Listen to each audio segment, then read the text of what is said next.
Detective Sarah stepped into the sterile conference room, her boots echoing against the metal floor. The smell of recycled air mixed with something else. Fear, maybe. She stopped when she saw what waited for her at the table. It looked like a glass tank filled with murky green liquid, bubbling softly. Detective, thank you for coming. The voice emerged from a speaker embedded in the tank's base.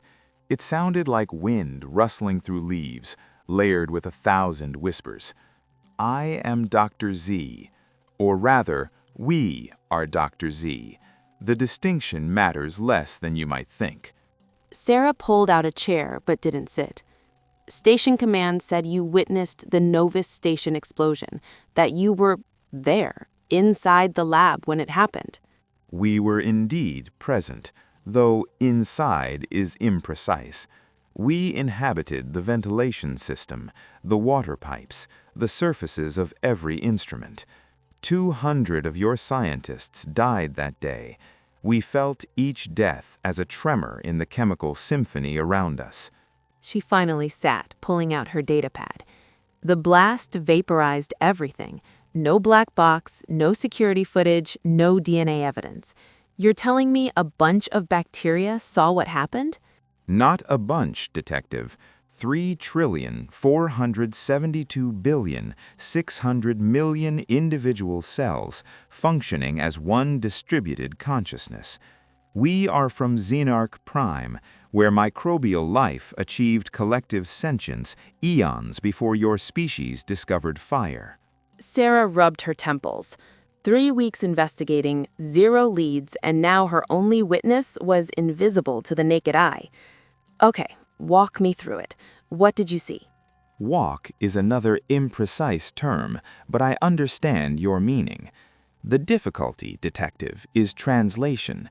What we experienced and what you can comprehend exist in different scales of reality. Your second is our century. Your heartbeat is our geological epoch. Try anyway. 200 people are dead and someone's going to pay for it. The liquid in the tank swirled, forming temporary patterns. Very well. Shall we begin 47 minutes before the explosion? In your timescale, that is. For us, it was an age of growing wrongness. Wrongness? We live in a universe of chemical gradients, Detective. Temperature shifts, pH balances, molecular dances. That morning, the patterns changed. Someone introduced a foreign compound into Lab 7's atmosphere. We tasted it across 10,000 of our cells stationed in the air filtration system. Sarah leaned forward. Foreign compound. Can you identify it? Not by your naming conventions, but we can describe its structure, its behavior. It was designed to be invisible to your sensors, too simple to trigger alarms, yet complex enough to serve a purpose, a molecular key waiting for its lock. Which was? Dr. Helena Vras entered Lab 7 at 0900 hours. We know because we lived in the moisture of her breath, the bacteria of her skin. She carried with her a sealed container. Inside that container was the project's culmination, 5 years of research into quantum biological compression. Sarah scrolled through her files. Quantum biological compression. That's not in any of the station reports I received. It wouldn't be. The project was classified above your clearance level. Dr. Vras and her team discovered how to fold macro-scale matter into micro-scale dimensions. They learned to make large things small, Detective, impossibly small. Sarah stopped. That's not possible. We assure you it is. We observed the experiments. They compressed a cubic meter of solid titanium into a space smaller than one of your blood cells. The applications were extraordinary. Imagine storing an entire city in a container you could hold in your palm. Or a weapon small enough to slip past any security. Your mind moves quickly to violence. Yes, that possibility existed, which is precisely why someone wanted the research destroyed. So, Vross brings this container into the lab. Then what? She placed it in the quantum containment field, standard protocol, but the foreign compound we mentioned, the molecular key, it had already bonded with the container's surface. We watched it happen at the atomic level, beautiful in its way, terrible but beautiful. What did it do? It destabilized the compression field. Not immediately. The saboteur was patient, clever. The degradation occurred over 32 minutes, long enough for the saboteur to be far from the blast radius. Sarah stopped pacing. You're saying someone on that station knew exactly when to plant this compound, someone with access to the lab, knowledge of the project, and an understanding of quantum biological compression? Correct. But there is more, Detective. Something we hesitated to mention because it will sound impossible. More impossible than talking bacteria solving a mass murder? The speaker emitted something that might have been laughter, a chittering, rustling sound. Very point. Very well. When the containment field failed, the compressed matter began to expand, violently. But in the milliseconds before the explosion, we detected something else. What? Communication, not electromagnetic, not auditory, chemical signals, operating at quantum scales. Someone was inside the container, Detective. Someone microscopic was sending distress signals. Sarah felt her blood run cold. Inside? You mean they'd already tested this compression on living subjects? Not tested, imprisoned. The signals were sophisticated, structured, a language we partially recognized because it shared roots with our own chemical communication. Someone had been trapped in that container, compressed and stored, and when the field collapsed, they were vaporized along with everything else. Jesus. Sarah sat down hard. So we're looking at kidnapping and murder. Who on that station had the knowledge to pull this off? 7 scientists possessed the necessary expertise, but only one had access to the specific compound used in the sabotage, Dr. Marcus Webb, the station's chief of biochemistry. Sarah pulled up Webb's file. He died in the explosion. Body identified through dental records. Did it? Or did you identify someone else's dental records, placed in the rubble to create that very assumption? You think Webb faked his own death? We think Dr. Webb discovered something about the compression project that terrified him. We think he attempted to stop it by destroying the lab. And we think he is still alive, hiding somewhere on this station. Sarah stood again, mind racing. If Webb planted the compound 32 minutes before the explosion, he'd need an alibi, placing him elsewhere when it happened. Let me check. She scrolled through her datapad. Security logs show he was in the cafeteria, surrounded by witnesses. Were those witnesses carefully chosen, perhaps? People who would vouch for his presence, but not scrutinize too carefully. You're suggesting a conspiracy. We're suggesting desperation. Webb learned something that made him willing to kill 200 colleagues, frame himself as a victim, and vanish. The question is, what did he learn? Sarah pulled up another file. Vross kept personal logs, encrypted, but I have clearance now. Give me a second. Her eyes widened as she read. Oh my God. You found something? Ross's last entry, logged 3 hours before the explosion. She writes about a breakthrough. They'd successfully compressed a human subject. Voluntary test. The subject remained conscious, aware. They could communicate with them through quantum chemical interfaces. The prisoner in the container. But here's the thing. Vross writes that the subject reported something impossible. While compressed, they could perceive other compressed beings, hundreds of them, thousands, all trapped in similar containers, scattered across the station. The liquid in the tank stopped swirling. For a long moment, only the hum of the station's life support filled the silence. Dr. Z, you still there? We are here. We are simply processing. Detective, what you've just described aligns with something we've been reluctant to discuss. We told you we inhabit many spaces on this station.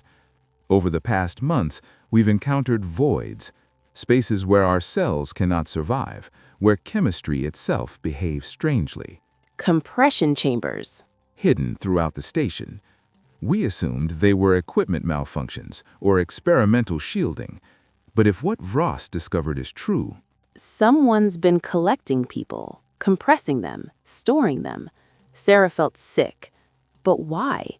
What's the purpose? perhaps it was never about the technology itself.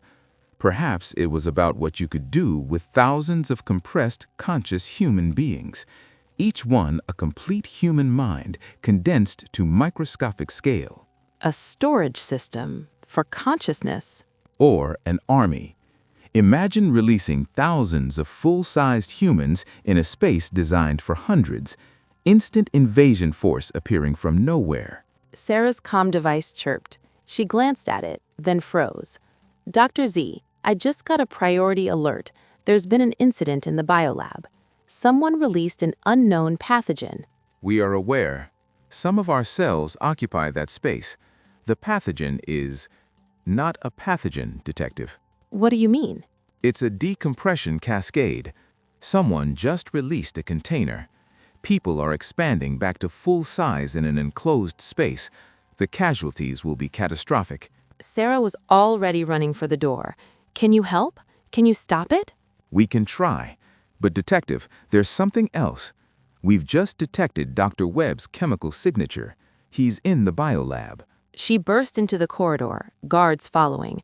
Webb's there? Then he's behind this. Through the speaker on her wristcom, Dr. Z's voice followed her. Not behind it, Detective. We believe he's trying to stop it. The person who created this collection, who compressed and stored thousands of compressed humans, it wasn't Webb. Then who? Think, Detective. Who would have unrestricted access to every part of the station? Who could move containers without suspicion? Who would benefit from having an army of compressed humans? Sarah reached the biolab door. Through the window, she could see chaos, security teams trying to contain something, and in the center of the room, a figure in a hazmat suit, working frantically at a console. She pulled up a visual ID scan. Commander Isaac Reeves, the station's commanding officer. Webb discovered the truth. Reeves has been collecting people for months, volunteers who thought they were helping with experiments, dissidents who disappeared, even crew members reported as killed in accidents, all compressed, stored, cataloged, an invisible army. Sarah drew her weapon. Why detonate the lab? Why kill 200 people if Webb was trying to stop this? Because the lab held the only technology capable of mass decompression. Webb couldn't destroy the containers, too many, too scattered, but he could destroy the means to release them. He sacrificed himself and everyone else to prevent Reeves from using his army. The biolab door opened. Sarah stepped through, weapon raised. Inside, Commander Reeves stood over Dr. Webb's prone body. Webb was alive, but clearly injured, blood seeping through his torn clothing. Commander Reeves, step away from Dr. Webb. Reeves turned slowly. His face was calm, almost serene. Detective, I wondered when you'd figure it out. Your microscopic friends must have helped. It's over, Commander. We know about the containers. We know about the people you've compressed and stored. Reeves smiled. Over? Detective, it's just beginning. Did you think Novus was the only station? Did you think I was working alone? Through Sarah's comm, Dr. Z's voice emerged urgently. Detective, we're detecting multiple decompression signatures across the station. He's releasing them. All of them. Sarah's blood ran cold. How many? Reeves answered instead. 3,472. Each one loyal to our cause. Each one ready to take control of this station and every ship docked here. By tomorrow, we'll have access to half the fleet. You're insane. You can't overthrow the entire galactic government with 3,000 people. Reeves moved toward a wall panel. Can't I? These aren't ordinary people, Detective. They're believers, idealists, People who understand that humanity needs to expand beyond the Council's restrictions, and when they decompress throughout this station simultaneously, in corridors and life support centers and command posts, we'll control everything before anyone realizes what's happening. Sarah fired a warning shot. Don't touch that panel. But Reeves was faster. His hand slammed down on the control. Throughout the station, 3,000 compression chambers began to unlock. Detective, we can help. Our cells exist in most of those chambers. If we can destabilize our own cellular structure, the process will be fatal for us. Sarah's breath caught. There has to be another way. There isn't. Not in the time remaining. We are 3 trillion cells, Detective, but we are also one mind, one choice. We've observed your species for 57 days. We've seen cruelty, yes, violence, but also kindness, curiosity, the capacity for sacrifice. Reeves laughed. Touching. The bacteria want to play hero. It won't work. The decompression is biochemical at its core. Nothing can stop it now. He's correct. We cannot stop it, but we can slow it, buy you time to evacuate the critical areas, time to lock down the coup before it fully manifests. Dr. Z, I can't ask you to. You're not asking. We're choosing. In our long existence, we've never encountered another sentient species until yours. We'd like your kind to survive, to keep reaching into the cosmos, to keep asking questions. The green liquid in Sarah's comm device began to glow, then dim. It's beautiful, you know. From our perspective, we can see the quantum fields shifting, the probability waves collapsing. We're going to scatter ourselves across every chamber, every container, use our cellular mass to create biochemical static. It won't stop the decompressions, but it will stagger them, give you 12 minutes instead of 12 seconds. Sarah felt tears burning her eyes. 12 minutes isn't much time. It's enough. We've calculated the probabilities. You'll save 68% of the station's population. That's 1,200 lives, Detective. A good trade for 3 trillion bacteria, don't you think?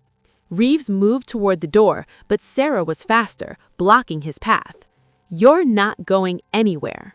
Detective, Sarah, it's been an honor knowing you. Tell your people about us. Tell them that sentience comes in many forms, that consciousness doesn't require size or complexity, just the desire to understand. Dr. Z, we're beginning the dispersal now. You'll feel the temperature drop as we metabolize at maximum rate. Use the time well. And Sarah, thank you for treating us as equals. It mattered. The comm device went dark. Throughout Novus Station, in 3,000 hidden chambers, trillions of bacterial cells began to die.